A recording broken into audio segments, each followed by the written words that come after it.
Hello, hello. Find Your Summit is back. Today we're talking to Matt Baudo of Rishi Tea, and I'm really excited about it. Matt is has years of experience with specialty food and beverage. Let's see, there he is. Let's add him in.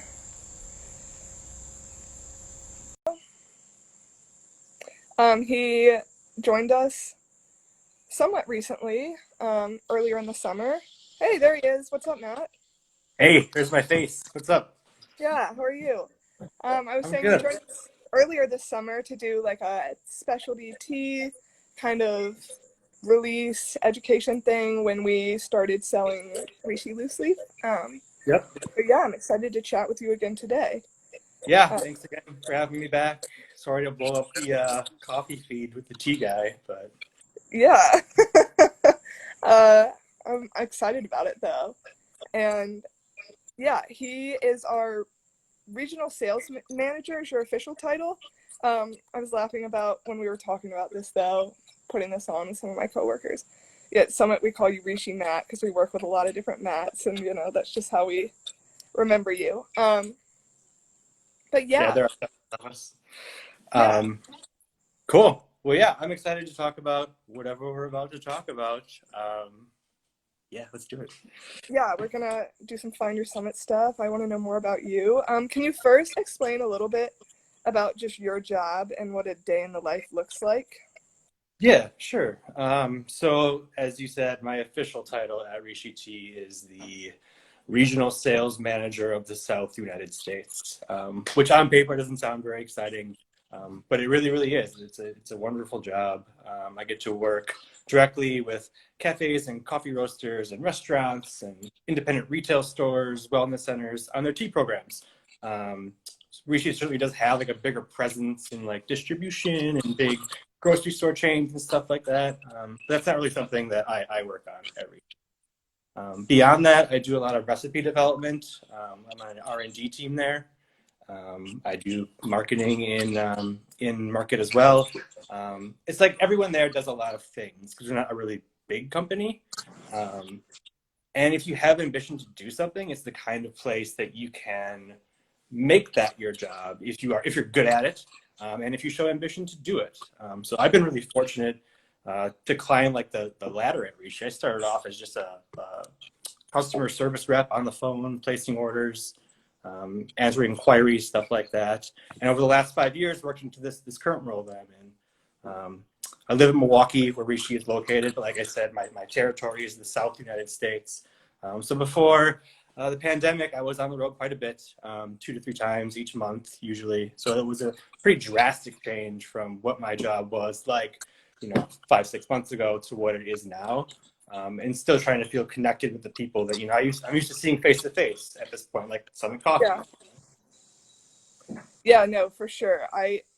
With Summit, a little bit of my job is similar to yours, and I didn't start until I graduated in May, but it's been weird to have the job pitch just like be on the road in person with all your partners, and then all of a sudden you're having all these like virtual meetings. It's been a weird Right. adjustment Right. for At the sure. same time, I've had like a lot of people that want to do like video calls and like Zoom calls now. Then up until this point, we've only been emailing and like talking on the phone. But now for some reason, like people want to have that face-to-face interaction because we're all like kind of stuck by ourselves to a degree. Yeah, the isolation has been almost a way that's forced people to connect in a way that they never did before. Yeah. Um, cool. Uh, well, so it sounds like you travel mostly regionally. Um, with the structure of Rishi, I'm curious. You have specific people that travel to origin, right? Um, We do. Yep. okay. Um, there's a procurement team at Rishi. It's about 4 or 5 people. It's led by our founder, Josh Kaiser. Rishi T is like born of his passion, and he Okay. still is very, very involved in the procurement process. He's always bringing back, these really exotic botanicals and teas that you've never heard of, and well, we used to like have these great tastings, or we'd walk through all of like the Yeah. history and like the artists and practices that go into these things. So it's really enlightening. He's a really, really smart, dynamic guy, great teacher, and just like a resource for like all things tea and botanical. So we do have a team that does that. We also, for a while, were sending people like me to Oregon to learn about and study tea production. That has obviously gone away in the past few months, but hopefully, Yeah. we'll get that exchange program working up again. We also try to bring in people that we work with from different places to Rishi to show them like, hey, this is how your thing is being manufactured and blended and like put out into the market. And you can actually see people like enjoying it in cafes and restaurants, stateside as well. I think that constant collaboration is so important in what we do. Having people in and then also going and visiting like your farmers and your collaborators and partners. Yeah, for What's the people, best and the worst part of what you do? the best and the worst part of what I do. This is going to sound, I don't know, lame, but travel for both of them. Okay. Uh, so, I mean, I do love to move around and to see new parts of the country. And like, obviously I get, again, just feel really fortunate to be able to do that in a professional capacity, but also you get some sort of personal enrichment out of those kinds of experiences as well. Um, Yeah. but other times it can be really grueling. You just feel like you're stuck in transit over and over and over. You're just kind of like a cow moving through the line of cows. So I would say that for both. But every day is a little bit different for me at Rishi. Honestly, I've been working at home for the better part of a year now, just because I live in Milwaukee, like I said, but my territory is outside of here. So Yeah. I can't have a home office and still do my job really effectively. So that wasn't a huge transition, working solely from home. But yeah, again, the missed travel is the big thing right now. Yeah. Um, yeah, it's been weird, the no travel thing. But okay, I have a question. I kind of want to move like more about you.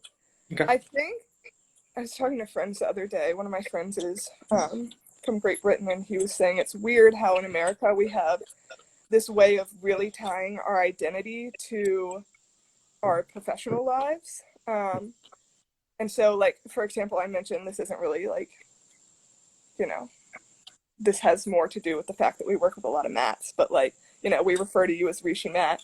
But that said, how would you describe yourself, like, just in general as a person, not having anything to do with like professional life? Oh man, honestly, that's a little difficult to do just because in the position that I'm in, and I think a lot of people that I work with at Rishi feel this way as well. You're really personally invested in the brand. You're Yeah, almost, selling yourself to a degree. So it's more of it's hard to separate those two things, right? yeah, But I do feel that coming in this position, just that's a sense of adventure, a sense of constant learning. I've always been really passionate about food and coffee. Before I worked at Rishi, I was in specialty coffee for about a decade. So those are things I already had interest in. And coming into Rishi Tea, they were able to kind of nurture and foster that, and make it about professional growth, but also about personal growth as well. So I've learned so much by just being there, and just kind of being flexible and able to work in fluid situations, being really collaborative. A lot of lines are blurred there with friendships. Like some of my best friends, I work I work with at Rishi Chi. yeah. So there is kind of like that line that gets blurred as well. Like, oh man, like are we in a meeting right now, or like are we just hanging out? A lot of times like it's the same. It's both. Yeah, I love that. We laugh at Summit, especially in the pandemic. There's like a big pavilion behind like our base camp location. And every day you can find like four or five of us just like working on our laptops out there, home Mhm. office, hanging out. And then, the hour comes where it's like, okay, work is over. Let's get a beer and hang out and still just be here hanging out together. It's awesome. I love working in that sort of environment. Yeah, Uh, it's great. I love it as well. I mean, like I said, some of my best friends nowadays I work with at Rishi Tea, and we'll spend 10, 11, 12 days together on the road doing an event and then eating all our meals together. And like, we don't yeah. get that sick of one another. Like we're still good buds. Yeah, no, it's awesome. Um, when you were young and got asked what you wanted to be when you grow up, what was your answer? Ooh, probably baseball player. but I was never like a great athlete or anything. I just really, really enjoyed baseball, and those were always like my heroes growing up, were like Yeah, the Milwaukee Brewers that were around back then. that's awesome. Yeah, when I was talking to Dora on the show, and it's like, you know, when you're a kid, you're not like, ooh, I want to work in the specialty beverage industry when I wake up, like grow Totally, up. So totally. it's cool to hear kind of like how that change happened. Were you someone that enjoyed school, or did you find yourself tending towards more like out of the box learning? Yeah, I was not a great student. Pretty much ever. I went to college. I finished. It took a long time, but I finished. I learn a lot from my friends and my family. I take a lot from experiences. I'm Yeah, someone who, I know that we're having this discussion, and I do talk a lot. I talk fast, but when I'm around friends and family, like I like to listen way more than I like to contribute, just to see other perspectives. I feel like um, that's a really important part about learning and personal growth. Again, not to say that like education, like academia, isn't like the exact same thing, just a different side of the spectrum. It was yeah. just something that was always naturally difficult for me to focus on. No, that's awesome. I think the point is that you can learn so much in life. Honestly, most of what you use in life isn't stuff that you learned in the classroom. Um, Right. exactly. So, do you have advice for someone wanting to pursue a career like yours now, though? Um, Or, like, is there anything you wish you had known 10 years ago when you were, like, first starting to get into all this? yeah. I don't know. That's a really good question, right? Like, what would I tell my former self? It's again just been this trajectory of growth that I didn't anticipate ever having. Yeah. Um, Again, like I came to this company in a very different position, and just through doing and ambition was able to do something else about it. So I think Yeah. that would be the main thing, but I think you can use that in all parts of your life, like having ambition, being able to like, just try to do something and not being afraid to fail. A couple weeks ago, you had someone on here, we was talking about mountaineering, and asked him about like finding your summit, and he talked about like some of the best mountaineering trips he ever did. Like they never actually got to the summit. They like, Yeah. turned back some way, but it was about like that whole experience of getting there, and it wasn't a failure because it was just, it was perfect for what it was. Yeah. No, I think Find Your Summit is kind of the idea we have about it is go after what makes you feel happy and inspired and give it your all and pursue it unabashedly. And like, that's all you can do. And at the end of the day, be satisfied and anchored in that you're giving whatever gives fire to your life your all. And so, yeah, find your summit. Yeah. Along those lines, though, what are you most proud of? What do you consider to be your greatest achievement? Professionally or like for my own personal life? Let's do both. Okay.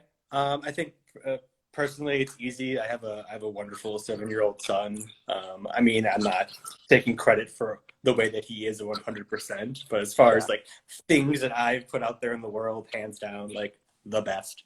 Um, and then professionally, I don't know. Like, I guess again, it's just kind of this marriage of like having all of these wonderful friendships and colleagues at the same time, and learning from people that um, personality wise are very, very diverse. Yeah. I work with some people that were and still are like really, really experienced mixologists and bartenders, and then people that come from like the retail grocery world, and then people that like worked in food service, and then people that like have been doing sales their whole life. And it's all of this collection of people that like it really spurs growth within the company, Rishi. And you can see right away, like we're not large, and because we're so diverse, like everyone kind of plays off of each other, and it makes it a lot of fun to work there, and you just feel accomplished. Like at the end of the day, yeah, like you've done everything on your checklist, right, that you wanted to accomplish for that day. Email this person, figure this issue out. But then you also, on top of that, have all this wonderful knowledge to take away from that day. Like, oh, when I was kicking it with Chelsea and we were talking for 15 minutes, I learned this, I learned that. So yeah, it's both of those. Yeah, cool. That's something I've definitely like paid attention to. You're talking about like working with really cool people and like having constant opportunities to learn. It's something I've noticed especially in a pandemic, since you've like slowed down and like really paid attention to your relationships with people, is that gosh, there is so much to learn from like people that you would never pay attention to or like think about in Totally. other contexts. Um, Cool on the people are the flip best. side, yeah, people are so cool. On the flip side, do you have any regrets? Like, how has your life been different than what you had imagined for yourself? Um, you know, I'm not really one to have a plan, like a 5-year plan or a 10-year Yeah, plan. Um, so again, just being in the motion, you know, of Rishi T is really fulfilling every single day. Again, like it can be hard to unplug, like I talked about earlier, having that kind of professional brand that you're putting out there, or personal yeah, brand that you're putting out there. It can be tough to unplug, but like the pandemic has been pretty great for that because, mm, you know, like if you just need to get away, it's easy to get away. Um, I was able to get out into a couple state parks around Wisconsin that the last 2 summers I've been too busy to really take those like 2 3 day trips and just get out into the woods by myself. So it's been nice to like re-explore um, during this time. I think we're really fortunate to be able to do that. But at the same time, like I miss, you know, how things used to be. yeah.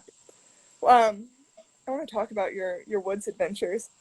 Like many people I've interviewed this summer, you've spent a notable amount of time outside. It sounds like, especially in the last few months. Is this like a usual summer thing for you? Is it something you found yourself kind of retreating to in the absence of the ability to do other travel and other outlets within the pandemic? Um, I mean, like camping in general and just being out like in the state parks. That was something that we did as a family growing up. Yeah, So it's something that's definitely carried over into my adult life. And you know, there were certain times where I was only, you know, working as a barista 30 hours a week each week, and then some odd jobs. So I had a lot of time to, you know, go out, and it was inexpensive and it was fun to like yeah, go and explore the state parks. And I know that people don't look at Wisconsin as like this super exotic place, but there's a ton of diversity here. We've got like this amazing freshwater body in Lake Michigan that doesn't exist like in that capacity anywhere else on Earth, and you know, a peninsula that's actually like an island. And then you go to the other part of the state, and it's the driftless area, like where the glacial melt like didn't get to. So it's all these old like rock formations, yeah, like prehistoric seabeds that have been pushed up over the years. So just within the state, I mean, you can drive across it in 3.5 hours. There's a ton to see, and it's the population is low enough outside of, you know, a couple really urban centers here that you can feel like you're exploring and be somewhere totally different than like the state of Wisconsin. do you go with people usually, or do you take solo trips? Both, yeah. My little brother Jake, he's been like a like great camping companion over the Yeah, years. A little bit different this year because of, you know, trying to stay away from people for the most part. But I like to go with people when I can. I get scared in the woods when it's dark. yeah. So Oh, I get it. Yeah, no, I enjoy the good solo camp, the good solo hike. There's a lot to learn like about yourself when you're just walking on a trail for hours on end by yourself. But yeah, you know, I think most things are made better with company. Um, I so agree. Totally agree. It gets kind of stuck in your own head, and then yeah, yeah, for sure. I think some of the best stories and adventures come from the unexpected. What's an instance of something that you've done that in hindsight you thought to yourself, wow, that just happened? um, yeah. I mean, so a couple of years ago, I was sent to Korea with a couple colleagues to learn about Korean tea production. Hmm. And we were told they're going to be there for, you know, 6 days. There'll be 2 days to travel there and back, and you're going to explore this green tea festival, and then also go to like an actual tea farm and process a lot of tea to bring back. So we did that, and it was this incredible experience. We could talk about it for hours, but I won't. And then, like halfway through that trip, we get a call from the CEO or president of Rishi. He's like, "Hey, I need you guys to go to Japan for a couple of days at the end of this trip." And we're like, "Okay." Like, Yeah, we're over here. so then we're all on our phone, like, you know, talking with like our families, like, "Hey, I'm knocking back, like trying to figure out schedules and stuff. And it was hectic for a moment there, but ultimately like very, very like enlightening as far as the trip goes. Our host there was so gracious and really made us feel like this wasn't a rushed thing. Like, oh, you guys are supposed to be here. You're supposed to learn here right now. In the moment, though, it was like, oh my gosh, I don't have enough like socks or like literally Yeah, anything to make this trip happen for like another 5-6 days. Um, but born out of that as well were some amazing friendships with colleagues because you kind of put to the test together. You have to rely on each other for support, out there professionally and, just personally as well. So I still have some great friendships from that trip. And that was the best takeaway. yeah, I think the ability to kind of pivot and go with the flow attitude does create the best stories. And so instances like that, being able to just like roll with it and hindsight creates the best Yeah, memories. certainly. Um, Certainly. Remember that what's time kind of thing. yeah, yeah. Remember that time went to Japan last night? Um, what's something you've always wanted to do but just never had the chance to make happen? um,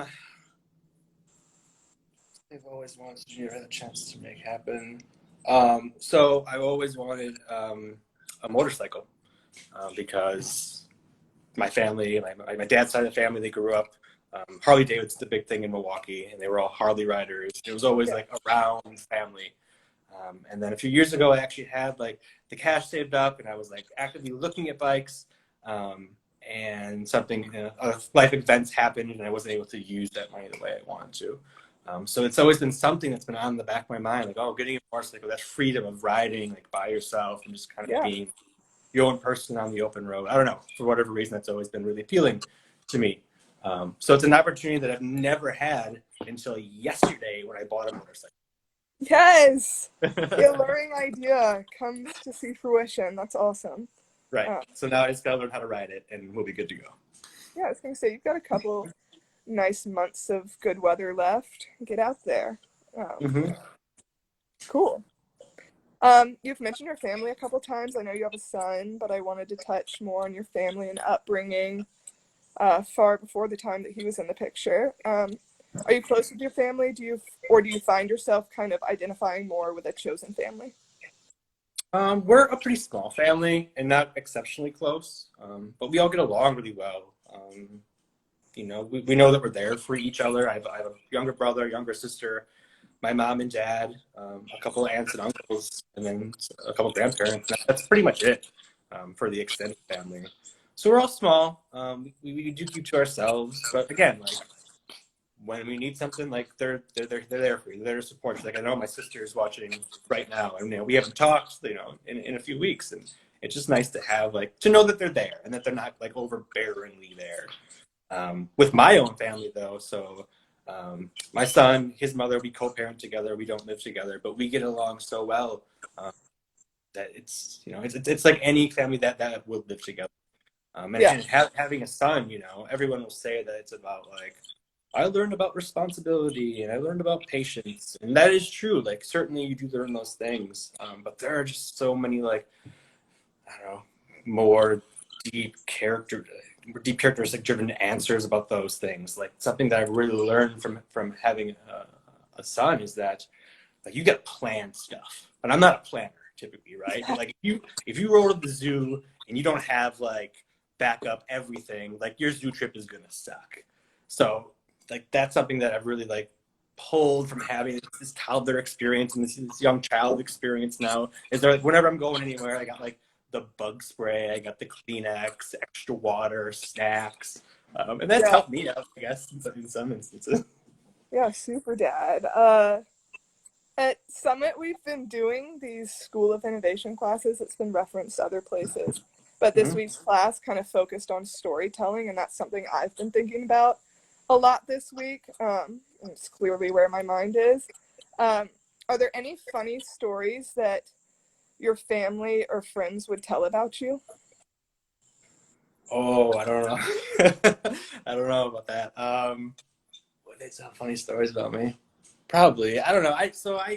As a young kid, like I I was the oldest of three kids, and once my brother was born, I feel like I kind of flew under the radar. I would get away with a lot of stuff. Yeah, So certainly there were a lot of experiences that happened out there, but not many people know about them. Maybe my brother would be able to tell a story or yeah, two. yeah, yeah. Um, and then also I have a good friend, Stephen Thomas, in New York, and he's got a few stories. I don't know how appropriate they are for someone's Instagram For though. some at Instagram, yeah. You know, I think kind of like that type of story, those just like wild instances of like growing up, teach you a lot. What's the most important lesson you've learned in your life? Flexibility, for sure. Yeah, I've certainly experienced and grown up around people, not family, but like just people that are really hard line on these things, or on most things, and it's just it's not a sustainable way to live. Like you have to be flexible. You have to be able to kind of adapt to each situation that you're in. Especially when life throws you like a curveball, you're not really sure what to do, or maybe you never experienced something like that. Being able to kind of look at yourself pragmatically and say like, all right, like these are the things that I can do here to like make this a positive experience. It's something that's really important to me, and it's tough to do. It's something that has to be learned, or for me, it had to be learned over years. I'm not naturally like super flexible guy. yeah, life is a big give and take, and it's not an easy thing to constantly be okay with, you know. We're very set in our ways, and to be able to give to people with what they need is, yeah, not easy in the slightest. So, you know, in thinking about like collaborating with people and inspirations and that sort of thing, who's been the most important person in your life, just like generally? Yeah, tell me about that person or persons, multiple. Um, there's more than one for sure. My brother and I are really, really close. Yeah, My brother Jake. And we're very similar in a lot of ways, like different enough where we can, get into stupid arguments, like fake brotherly fights and stuff like that. But at the same time, like I said earlier, like always know that we're there for one another, and we have a lot of the same interests. And if you're feeling lonely, or if you just want someone around, not even to talk, to hang out with and have a beer, like we're those kinds of brothers. And it's something when we were younger. I'm 6 years older than he is. We weren't very close at all, and it wasn't until like really after college, or during college, when he was in college, that we kind of formed this like brotherly friendship as well. And yeah, I mean, I can do anything with him. We can go to a Packer game, or we can just go out, hang around. He's got a bike as well, so I'm excited to ride motorcycles with him. Um, yeah, he's bonding. yeah, we're very similar, like I said, which is fun, and we kind of look similar. We actually do look very similar as well. So it's always like, are you guys brothers when we're out in public? And which one's older, kind of thing. So yeah, man, it's a lot of fun to be around with them. Yeah, siblings are such a cool gift. My sister, I have a younger sister, and we do everything together. We went to the same college together. We swam together our whole lives. Like we're pretty inseparable. Um, Are you older yeah, or younger than her? I'm the older sister. Yeah, we have a 3 year age gap. Yeah. But yeah, we've always been close. Uh, yeah, it's fun being the older sibling. Yeah, Yeah, you're in charge. I think being the older sibling actually, you know, I wouldn't actually know anything about this because I'm 22 and don't have kids. But I think, you know, Mm-hmm. it probably teaches you a little bit when it comes time to be a parent too. Like you've always been kind of protective of your younger sibling. And so, you know, Oh, for sure, for yeah, sure. when it Just to have comes that time. experience with family and nurturing. Absolutely, absolutely. Yeah, I owe a lot to him. I owe a lot to my family, but my brothers. I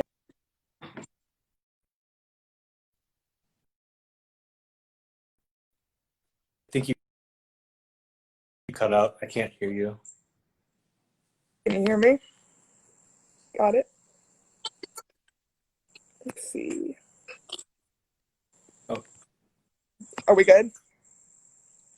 yes, I can hear you. Okay, cool. How would you like to be remembered? Um, like to be remembered. I mean, how do you, That's how's such like, a big what's a question. humble answer? What's a humble answer to that question, right? Because now you're thinking about like your own mortality here. I don't know, fun guy, I guess, a good Yeah, friend, no, I think someone just that, like some, I think just like the positive relationships. Like you want the people that were close to you to remember you in a positive light. What are your yeah. what are your hopes for the future, or what do you hope the future holds for yourself, but then also for your son? Oh, wow. Um, we're on a pretty good track right now, honestly. I'm really happy on the projection that we're on. He's a super, super intelligent little boy. He's super bummed he can't be in school right now, can't be around his buddies. So I hope that clears up for his sake, Imagine Yeah, being a 7-year old, like, and not being able to have a birthday party, which just happened to him. Like, that would just be, for me as a 7-year old, I would be devastated. But yeah, he's been super cool about the whole thing. Like he's just rolling with it. So I think having that flexibility at such a young age, he's really set up to do whatever he wants to do. And me, like I'm not looking to make any massive changes in my life right now. I'm very happy being in the city that I live in, working with the company that I work with, having the lifestyle that I currently have. It's been a long time to get to this point in my life, and sometimes you didn't know if it was going to happen, or where you're going to find the ambition to make something more of yourself. But with some patience, it all came together, and a lot of hard work as well. So to answer that question, like I'm pretty happy the way things are right now. I'm sure that there's better things to come in the future. yeah. I'm open to them, but I think just staying where I am right now is my course of action. No, that's awesome. I think that's like big, kind of tying back to find your summit. Like, get to that spot where you're content and you're happy and you're like doing what makes you feel fulfilled and Mm-hmm. rocking it. Keep it Totally. going. Found the summit. Yeah, found that summit. Cool. Well, I want to kind of wrap up a little bit. I ask all our guests like some rapid fire questions at the end of each show, just that are fun and kind of touch on things that we maybe didn't cover in the rest of the conversation. So yeah, let's go for it. First, I ask everyone this question. I assume you probably maybe drink more tea than coffee, but when you do drink coffee, how do you drink your coffee? I drink my coffee black. Nice. Good. It's the way you should drink it. Yeah, Um, like every working in the industry, I'm sure you have some of this as well. You have like every coffee maker possible, and like just so many different ways to like manually make a cup of coffee in this house that yeah, it's always fun. And just like the black coffee, you can tell like such a difference between using a Chemex to like a wave, or yeah. using an AeroPress or something like that as well. So Yeah, I think those of us that work in the industry, like pretty much everyone answers black coffee because that's just how you taste and interact with the coffee the best. right. Um, I am cool. so excited to go to a cafe though at some point and have like a latte. And I don't even drink lattes, but like I just want someone to make me a latte so badly. Yeah, yeah. No, I've been drinking some lattes recently because I sit in my outdoor office behind Summit every day doing my work, and Right. sometimes you got to treat yourself. If you could eat one food for the rest of your life, what would it be? Pizza. Oh, nice. Keep that variety. Think about it. Pizza. You can make it into so many It'd different be things that anything. it never get boring. It'd be anything. Yeah, awesome. Um, what's the most memorable trail you've ever hiked, or like outdoor place you've ever visited? Um, I took a buddy of mine after college. He got married. He had a daughter, and they were moving across the country to Washington State, a city called Yakima, Washington, which is like Yeah. right in the middle of the state of Washington, between the two mountain ranges. Um, and he was like literally packing up his whole life into this U-Haul trailer and then driving across the country. And he was going to do it by himself. And I was like, hey man, like I'll go with you. Drive. It's probably safer to have two of us there. And also, it's like a free trip out to Montana. So, or Yeah. to Washington State rather.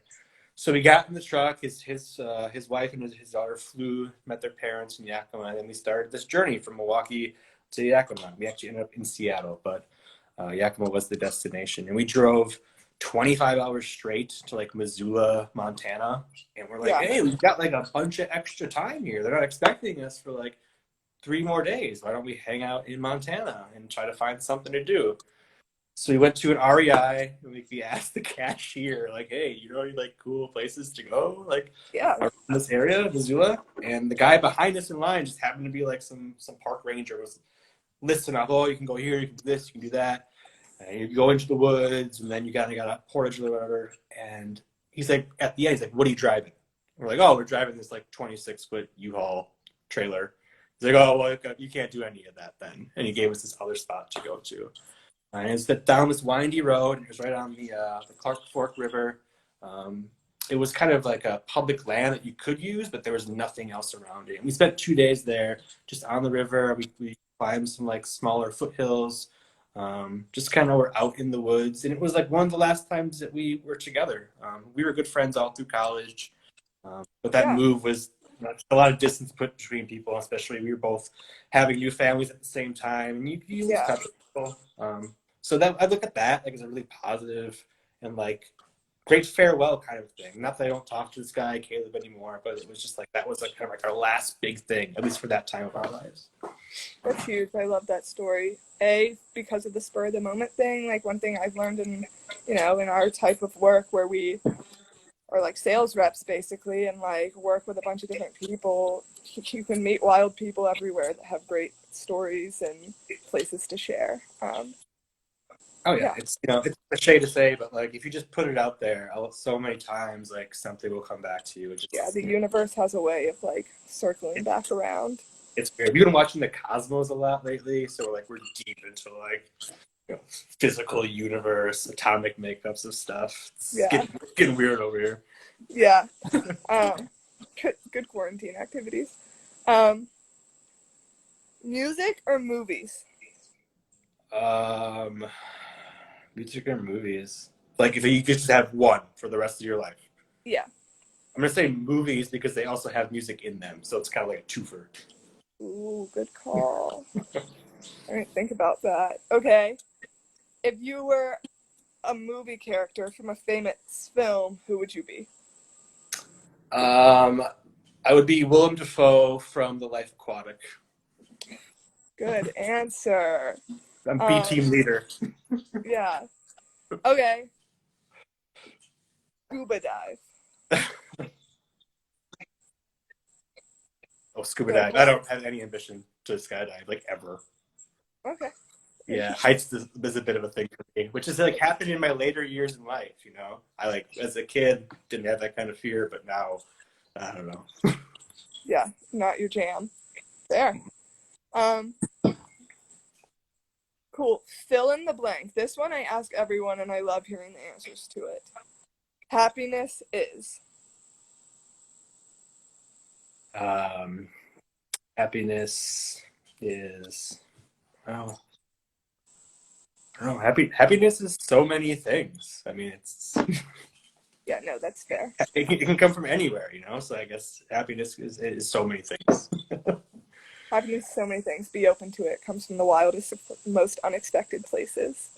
Yes, sometimes Uh, even things that you don't like. yeah, no, exactly. Well, and your point, like, you've grown to not like heights. Like, I think we're constantly evolving. We grow to love things that we didn't at one point in our lives love. It goes We're both. like we're always a work in progress, like as people. I mean, that's a great way to live as well. To always be adapting, always be learning. Again, being around a young child most of the day, like you see that with kids, how they're learning all the time, and it's really, um, it can make you feel the same way as an adult. You kind of like revisit like what it is to see the world like through that lens, through curiosity. Yeah, that's certainly something that like I hope to constantly to some level have is that youthful curiosity where it's just like you're taking it all in constantly. Right. And you probably met people that like older folks that still maintain that. And like those to me seem like the happiest, most like fulfilled people out there. Yeah, for sure. What's your favorite place in the world? My favorite place in the world. Um there's this this is going to sound silly. There's this tree in in the No Newport. ice. There's this tree in Newport State Park in Newport Beach State Park in Wisconsin, which is on the very tip of the peninsula. So this is Wisconsin. It's like right there. Yeah. And there's this old cedar tree that hangs over this small like inland lake. And then it looms over it in such a way that it's almost like a canopy. So you have sunlight coming through, but the water is super clean and clear and warm, and there's like critters rolling around in there, and it's perfect for hanging like multiple hammocks on, so you can hang out underneath Yeah. it. My brother and I, we call it the party tree. And we spent some time there this summer. So in recent memory, that is my favorite place to be, is in the party tree, just kind of lounging around, talking, listening to music. We're trying to figure out a way to like suspend a grill from it next time, but Yeah. figure that out. And that's awesome. I think those just places that make you feel safe and home, and they're, tied to your story in some way, are the best. All right, cool. Last question. Yeah. I ask everyone this again. What are some words to live by? Like, what's your mind space as you go through life? Oh yeah. Oof. Like I said, we've been watching the Cosmos a lot, so I've got all this like Carl Sagan like knowledge in my head right now, Yeah. and like quotes about the only way to understand the universe is through love, and if you want to make an apple pie, first you have to invent. I don't know. There's so many Sagan things floating around, but I guess to keep it like simple, I would harken back to Bill and Ted's Excellent Adventure and just say, be excellent to each other. Yeah, no, that's been a common theme. And especially now when like everything's going on, just be kind to people, be excellent to each other. We're all human. We're all in it together. Right. It's hard enough, right? Let's just be cool. Yeah. Yeah. The universe has a way of, being good to you, but also throwing a lot of stuff at you in the meantime. Cool. Well, thanks for chatting with me today. This has been awesome. I Thank love you. our Finder Summit stuff. I do And too. yeah. Thank you. I feel like, how interesting could I be? You've had like the athletic directors and Olympians and stuff on. Then it was like me rolling up. But... No. My whole point of this, is I just choose people that I think are interesting. And like the one thing I've learned is that everyone has a cool story to share if you just give them a platform to do it. I don't think there are boring people. You've just got to like get it out of them. So Right. Yeah. Everyone's collection of super interesting experiences, no doubt about it. But thank you for including me. I'm really, really grateful for it. Yeah, this has been awesome. So reminder, next week we have Jake Troth, who's a musician. He's in Nashville now, but a Davidson native. We're excited to talk to him. And our Give Back Friday is the Okra Project this week. So money today goes to them. They're a collective that seeks to address the global crisis faced by Black trans people by bringing home-cooked, healthy, culturally specific meals and resources to that community wherever they can reach them. So cool. Yeah, this is it. Thanks for joining me. Bye. Thanks, guys.